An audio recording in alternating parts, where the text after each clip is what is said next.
Hello, Bambaji here with another of our gate explorations, and we're getting towards the end now of what we're looking at. We only have, I think, 3 gates left, and tonight, or today, it's tonight. It's dark out there. We are looking at gate 49. So let me share my screen with you so you can have a look at what I'm talking about. Okay, gate 49.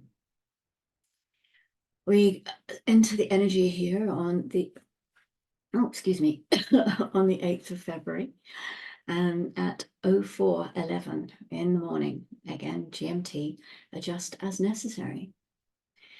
So we are in here with at gate 49 here. This is in the emotional solar plexus. That's what this triangle on the right-hand side of the chart is called, the emotional solar plexus. And it's interesting when you note that the next 3 gates that we're going to be looking at are all in the solar plexus. They are all part of that. We're looking at 49, then we've got gate 30 and gate 55.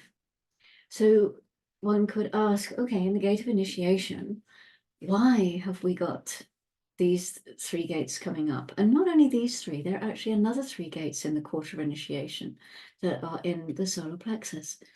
So might it be that after all that pressurized root activity of the last few weeks that we need an emotional release from that, because that's one thing that the emotional center gives us, is that a release of the emotions that build up. So that could possibly be one explanation for it. When we look here, we have the 49, which we're looking at today, and at gate 30, gate 55, gate 37 is another solar plexus gate. 63 goes up to the head, and then 22 and 36 are both in the solar plexus. So it's quite interesting when you look at these things and piece it together and make the story out of it. And okay, so what does that mean in my experience to have now all of this emotion around? We've just had all of this pressure, either root pressure, so physical pressure, or the mental pressure in the 61. And now we're in the emotions. And emotions, as we know, can be very sticky. And then when you've got the tribal emotions, whew, even more sticky. You might find that if you have any of the opposite gates, so where we're looking today at the 49, for example, if you have gate 19, and this is something we looked at a couple of gates ago, then that would give you emotional definition and root definition, but we'll just focus on the emotional for now. So maybe you can explore what that brings to your experience. Are you more aware of your emotions?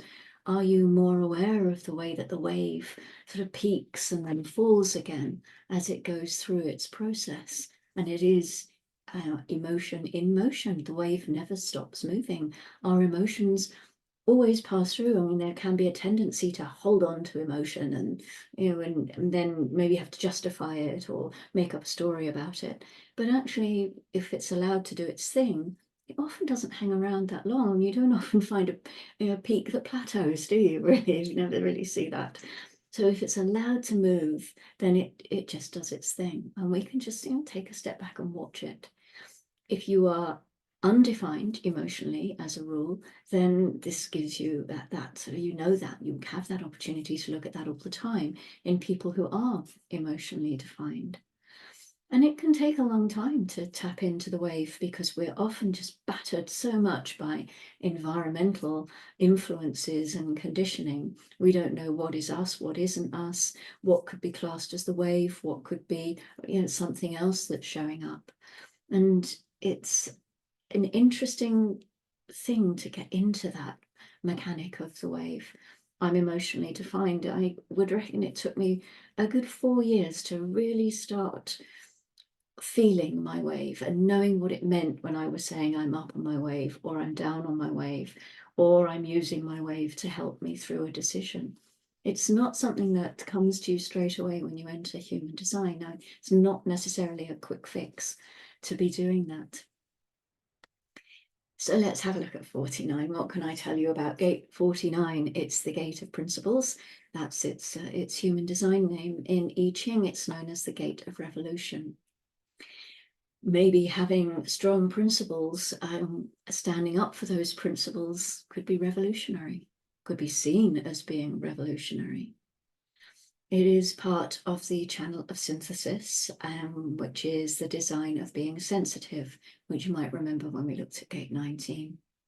And we're told about this from the I Ching, that transformation based on highest principles and not simply for power. So the energy of 49 is about change. It is, again, even though we're in initiation now, we're not long out of mutation, we often have that power of change coming in. And that's what revolution is all about. Of course, revolution brings change. If you were happy with how things were, you wouldn't have any need to be revolting. It's also known as the gate of sacrifice, and I guess if you could look at it that every principle comes with a sacrifice. Everything you are standing up for means that you have rejected something else. It also has that flavor. It's a gate of rejection or acceptance. So that, as well as being judgmental, if you bring that into it, you can again weave all these wonderful keynotes together and make your story. And ask yourself, what of my principles are correct? And we say that there's judgment in this. Of course, there doesn't have to be. We can be a sort of an observed judge even of what's going on and what our experience is. We don't have to throw a load of sort of real judgment on it and start punishing ourselves for our principles or the sacrifices we've made. What else can I say to you about this? Okay, so holding one principle, as I said, means discarding another principle. So you're looking at constantly that theme of rejection, acceptance, rejection, acceptance. And it's not really meant to be too personal. So it's not a case of I am rejected for my principles, although that flavor can come through when we are not necessarily being completely correct and authentic, you know. So that's something that we have there. When we're looking at this particular channel, we also find that we have themes of marriage and the marriage contract. That's part of it. As is, as I said, rejection, divorce, of course. I mean, that's a really big rejection. And there can be death here as well, because that's a rejection of life. An acceptance of death is a rejection of life. Yeah, you can bring all these things in, as I say, and weave them together and play with them. It's a tribal channel, so that comes with that sort of sticky flavor of I'm doing everything for the good of the tribe. I am sacrificing for the good of the tribe or the good of the community. I am rejecting this principle because the community demands that I do so. So they bring that in. Does that resonate at all? There are lots of ways of rejecting and accepting. There are lots of ways of linking these keynotes together. The tribe is quite hierarchical. This is something that you may have noticed for yourself. Tribes, communities, they do tend to be quite hierarchical. And because of that, that kind of infers there's somebody at the top of the tree. You know, there's somebody at the top who wants to be obeyed. And if you are not obeyed and you're at the top of the tree, you probably have a little bit of power, and that power will mean that you can accept someone, you can reject someone, you can sacrifice that person for the tribe, you know, you can move them on. And this does happen. This is not something that I'm making up to make it fit, if you like. We see this happening within tribes, within communities. People can be rejected, they can be kicked out of the tribe.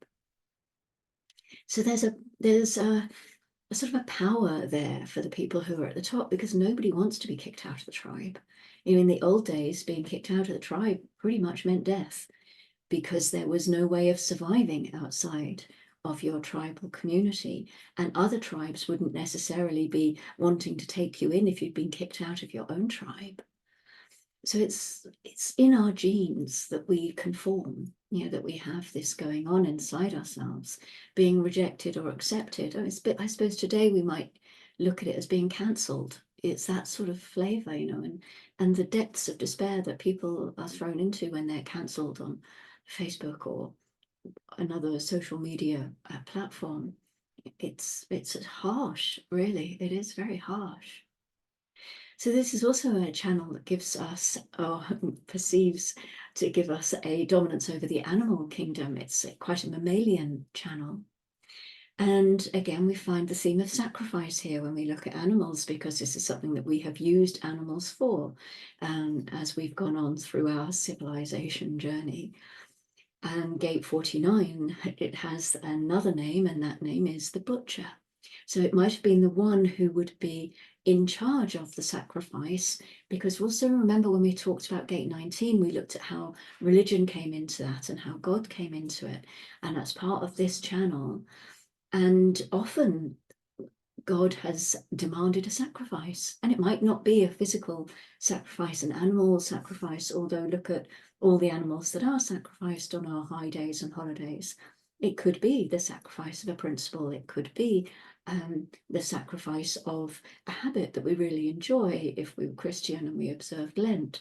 So sacrifice plays a part in very many religions.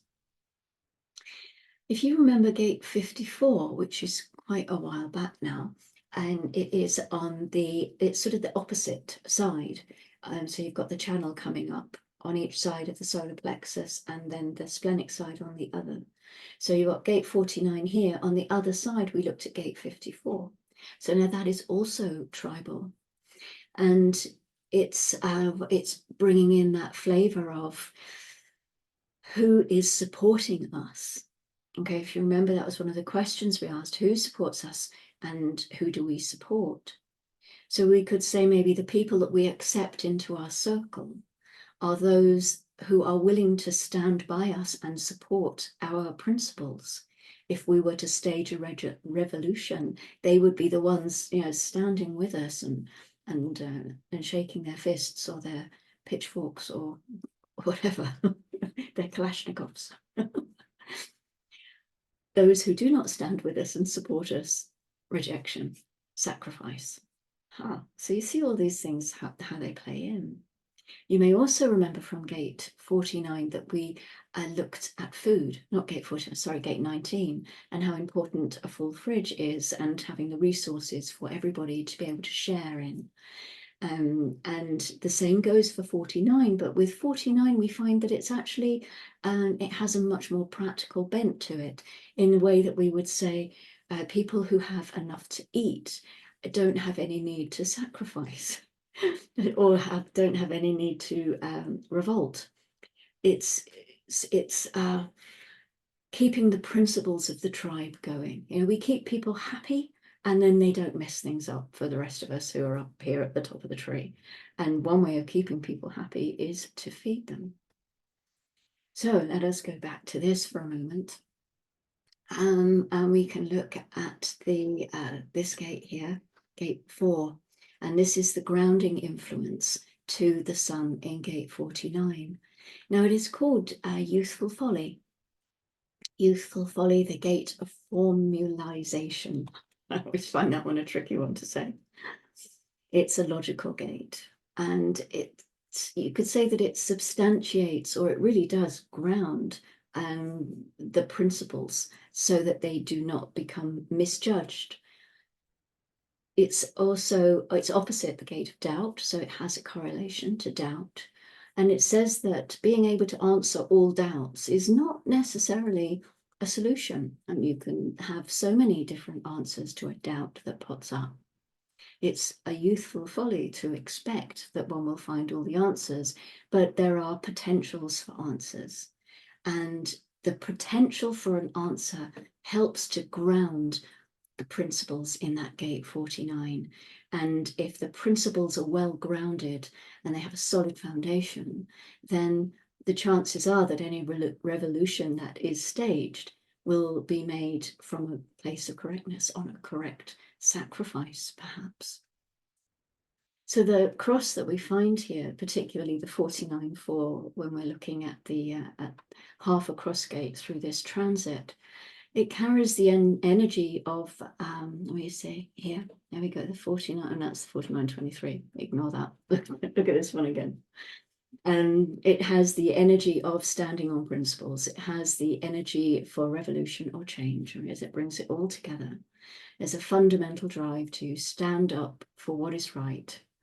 And that could be animal rights, it could be human rights.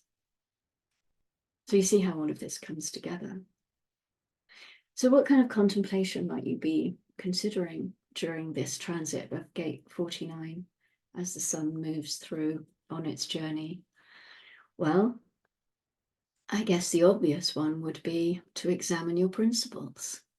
Are they truly yours is a good place to start, because many of us absorb principles from our parents, our caregivers, our teachers, our priests, whoever.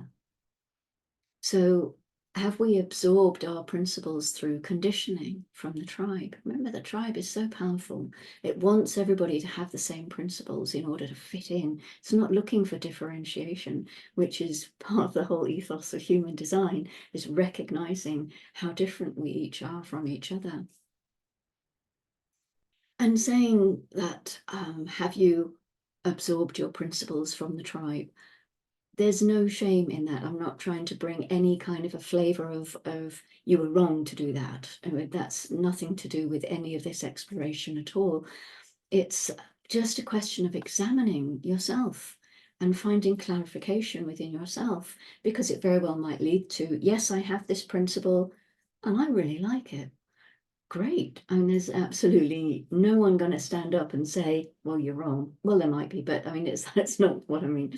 This is what the exploration is. It's like, this is right for me. And I'm very happy to hold on to this principle. I'm very happy to have made that sacrifice.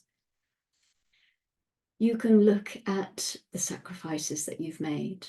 You could examine whether you've sacrificed someone or something for the sake of your principles. Or maybe you've been on the end of that. You've been rejected either for the principles you held or for principles you refused to hold. So yes, it's one of these things that you listen to all these keynotes, and some of them resonate, some of them totally don't resonate. I had a friend once who I talked to about this particular gate, and we were talking about sacrifice, and she could not hear that word sacrifice. It made her so uncomfortable. So we had to go into the dictionary and find a word that actually resonated with her, that she could at least have a conversation about. So this is something that you may need to do for yourself. If there's a word that you absolutely just triggers you, drop it. It's fine, just drop it. Have a look and find a word that means a similar or same thing, so at least you can enter into a dialogue with yourself over what you're discovering and what you're exploring. As always, I would suggest that you go gently. You go very gently with this. It's not meant to be painful or difficult, really. It's you enjoy the process, have fun with it. At the end of the day, really what human design is offering is a chance to love yourself, because you know yourself so well. So that's what I offer you here, is to go gently, enjoy the process, and love yourself. And I will see you in a few days' time when we move into the next energy of the sun. So until then, I wish you well, and I'll speak to you soon.